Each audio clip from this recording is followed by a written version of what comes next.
لەسەر پرسەکان ئەگەر ڕێی جیاوازی شەبی ئەمە زشتی زۆر طبیعی و سروشتیە ئەمە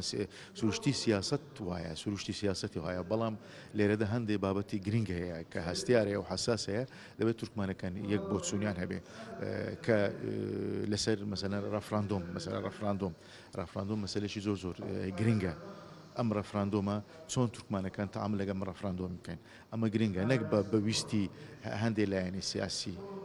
نابێت بەو شێوازێ تەعامل کرد لەبەرەوەی هەندێک بابەت هەیە مەسەلەن دواڕۆژی تورکمان لە عێراق و لە کەرکووک و لە هەرێمی کوردستان چۆن دەبێت ئەمانە دەبێت هەموو لایەنە سیاسەکان یەک ڕێیان هەبێ یەک مووقفیان ئێمە لە دواڕۆژدا یانە لە داهاتوودا کە ئێمە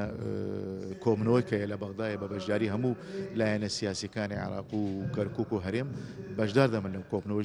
کۆبنەوەشی گرنگە بە سەرپشتی نەتەوە یەکگرتووەکان دەکرێتن ئەوەش هەدەفی و ئامانجی ئەم کۆبنەوەیە کە یەک ڕیزی و یەک بوونی و لایەنە تورکمانەکانی عێراق